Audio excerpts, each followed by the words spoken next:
Break के बाद आपको कहेंगे खुश आमदीद and you must be thinking कि हम अपने यूजुअल ऑफिशियल जो हमारा सेट है वहाँ से अचानक से किधर आ गए हैं। हम वहीं पर मौजूद हैं, लेकिन ये सेट हमारा नया है और इसकी एक ख़ास वजह है। इसकी ख़ास वजह ये है कि पाकिस्तान के अंदर आपको पता है कि हर साल हम अरबों डॉलर सर्व कर देते हैं पेट्रोल पर और डीजल पर। ईंधन के अखराजात ना सिर्फ हमारी मईशत को खोखला कर रहे हैं बल्कि हमारी फ़ज़ा को भी जहर आलूद बना रहे हैं और दुनिया इस बिगड़ते हुए मंजरनामे का जो हल पेश कर रही है वो है इलेक्ट्रिक व्हीकल। इसीलिए आप हमारे बैकग्राउंड में देख भी रहे हैं, एक तरफ आपको गाड़ी नजर आ रही होगी, एक तरफ आपको बाइक नजर आ रही होगी, क्योंकि पाकिस्तान के अंदर भी एक ईवी पॉलिसी आ चुकी है। अब ये जो बिजली से चलने वाली गाड़ियां जिनको हम इलेक्ट्रिक व्हीकल भी कहते हैं, इसके साथ साथ कम खर्च भी होगा इससे, लेकिन सवाल यहाँ पर ये पैदा होता है कि क्या सिर्फ ईवी लाकर हम पाकिस्तान को खुद कफील, साफ सुथरा और मौशी तौर पर मुस्तहकम बना सकते हैं, या इसके पीछे कुछ ऐसी ज़मीनी हकीकतें भी मौजूद हैं जिन्हें समझे बगैर ख्वाब ही रह जाएगा। ये सारे सवालात आपके भी जहन में, हमारे भी जहन में। इन सारे सवालों का जवाब जान लेते हैं। हमारे नुमाइंदे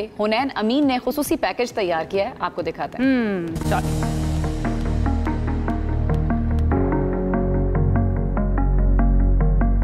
चार्जिंग स्टेशन का जो टैरिफ है कम करके 39.70 पे लेके आए। हम ये देख रहे हैं हर वीकेंड पे एक नई गाड़ी लॉन्च हो रही है।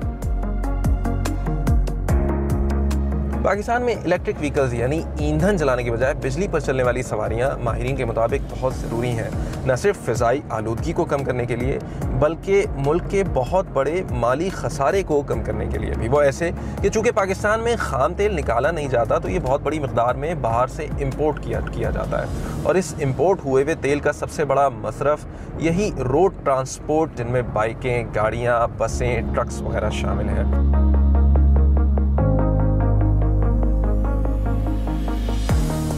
गुज़िश्ता साल भी पाकिस्तान में करीब $5 बिलियन से ज़्यादा खाम तेल इंपोर्ट किया गया था, और इसके अलावा पेट्रोलियम की दीगर बनी बनाई मसनूआत भी $10 बिलियन से ज़्यादा इंपोर्ट की गई थी। तो लगभग एक मोहतात अंदाजे के मुताबिक $15 बिलियन से ज़्यादा पाकिस्तान में सिर्फ पेट्रोलियम की चीज़ें इंपोर्ट होती हैं। माहिरीन के मुताबिक इन इंपोर्ट्स का करीब 70% इसी रोड ट्रांसपोर्ट की सवारियों के ईंधन के तौर पर इस्तेमाल होता है। तसव्वुर करें कि इस $15 बिलियन में से $8 बिलियन भी इन रोड ट्रांसपोर्ट की सवारियों पे लगता है, और रोड ट्रांसपोर्ट के जो सवारियों के मोड हैं, मतलब गाड़ियाँ, बाइकें, ट्रक्स, बसेस वगैरह, वो लोग ईंधन चलाने वाली गाड़ियों को तर्क करके इलेक्ट्रिक व्हीकल्स पर आना शुरू हों और 30% भी आ जाएं, तो इससे मुल्क को तकरीबन $2.25 अरब का फ़ायदा होगा, या $2.25 अरब का नुकसान कम हो जाएगा। याद रहे कि $2.25 अरब उससे करीब दोगुनी रकम है जितनी पाकिस्तान को IMF से अक्सर डिफ़ॉल्ट से बचने के लिए चाहिए होती है। एक गाड़ी 10 किलोमीटर आप चलाते हैं विद 1 लीटर एवरेज अगर आपको देती है, तो अगर 250 रुपये लीटर है तो समझ लें कि आप 1 किलोमीटर 25 रुपये में चला रहे हैं। जब आप इलेक्ट्रिक पे शिफ्ट कर रहे हैं तो आपकी प्राइस 10, 12, 8 पे चली जाती है। गवर्नमेंट की ये जो ईवी पॉलिसी है ना, this will support solar as well, because people will be charging at home. तो जो आपका इम्पोर्ट बिल है, जो पेट्रोल आप खरीद के लाते थे, government will save an import bill.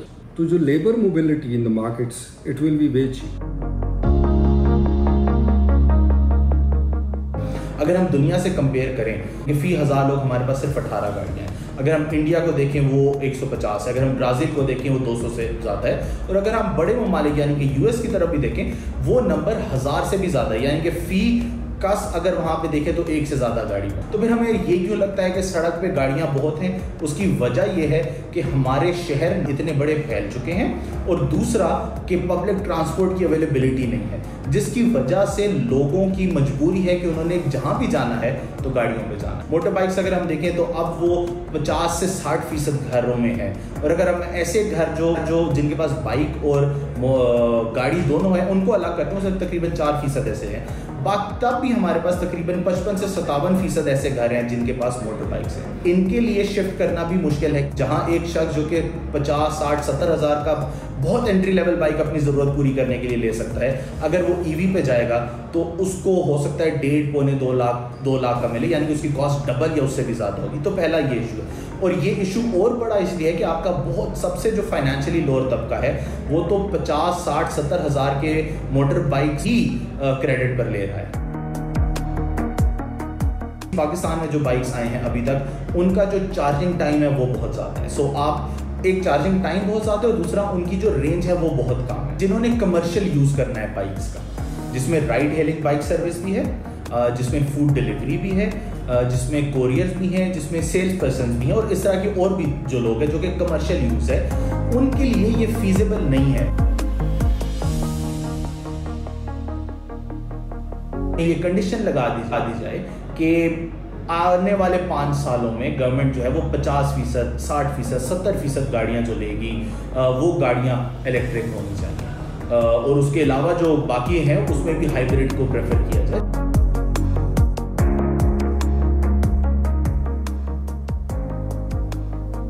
लेकिन सिर्फ नहीं, ईवीज के आ जाने से तमाम मसाइल हल हो जाएंगे, माहिरीन के मुताबिक ऐसा सोचना भी बेवकूफ़ों की जन्नत में रहने जैसा है। कुछ ज़मीनी हकीकतें हैं, जैसे कि लोगों के माली हालात का बेहतर होना, लोगों का पुरानी कंबस्टन इंजन वाली गाड़ियों को तर्क कर देना और हुकूमत का ऐसी पॉलिसीज़ और इंफ्रास्ट्रक्चर बनाना जो देरपा और मुनज़्ज़म हो ताकि तमाम लोग एक सफ़े पर आएँ। ये तब्दील होना बहुत ज़रूरी है।